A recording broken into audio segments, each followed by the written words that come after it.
This is Inside Indiana Business Radio for the afternoon of Thursday, January 8th, 2026. I'm Alex Brown.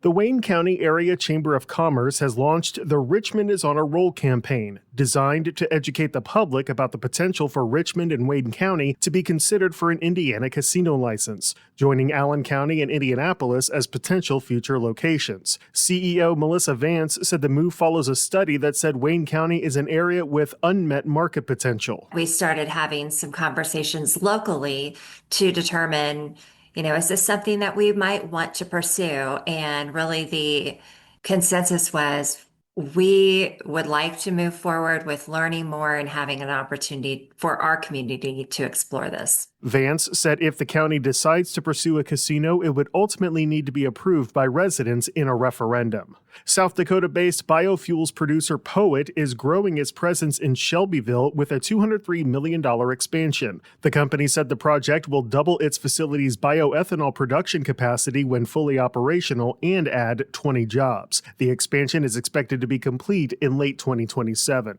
Nove, a cargo trailer manufacturer in the northeast Indiana town of Markle, has acquired an Iowa company that specializes in aluminum trailers. The acquisition of Aluma adds to Nove brands including SureTrack, H&H Trailers, and Mid-Soda in what the company describes as a rapidly evolving industry. Terms of the deal were not disclosed. From the number one source for Indiana business news, this is Inside Indiana Business Radio.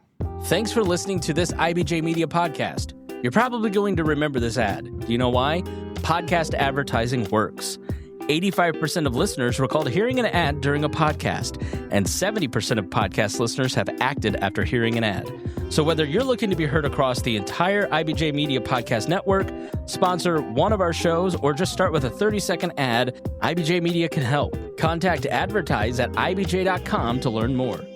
As the Chicago Bears prepare for their first playoff game in 5 years this weekend, there's a sense of urgency for Indiana lawmakers to get the ball rolling on potentially attracting the historic NFL franchise to play its games in Northwest Indiana. House Speaker Todd Huston of Fishers told reporters today that discussions involving the Bears need to happen quickly after the team just last month publicly announced it was expanding its search for a stadium to Indiana. I think the conversation specifically around the Bears in Northwest Indiana needs to take place this year. So I would anticipate that conversation taking place this year.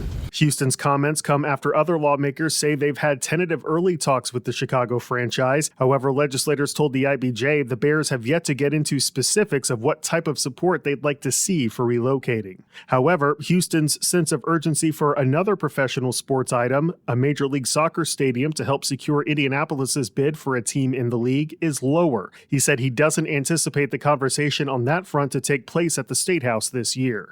The University of Evansville announced this week that the executive director and dean of Harlexton College, Holly Carter, will leave the role to pursue new opportunities. Carter has served as dean and executive director since 2022, providing leadership over academics and operations of Harlexton Manor, UWE's campus in England.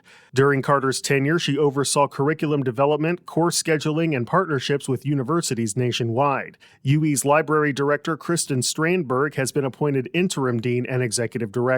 An international search for Carter's successor at Harlexton College will begin in the coming weeks. University officials said the search is expected to last about 6 months to a year, with the new leader starting before January 2027. Harlexton College enrolls about 350 students a year from both UE and its partner schools. The Indianapolis Motor Speedway Museum announced today it has selected an executive at one of the city's largest convention clients as its new leader. Michael Good, who has been president of the performance racing industry since February 2024, was hired to oversee the museum's ongoing push for growth of its $100 million endowment, along with fundraising efforts, facility operations, and the maintenance and management of its expansive collection. Good will step into his new role on February 2nd. Tom Griswold of The Bob and Tom Show is this week's guest on the Business and Beyond podcast with Gary Dick, presented by PNC, a weekly conversation with high-profile Hoosiers in business, sports and entertainment, and beyond. Available now on the IBJ Media app or your favorite podcast provider. I'm Alex Brown for Inside Indiana Business Radio on Demand.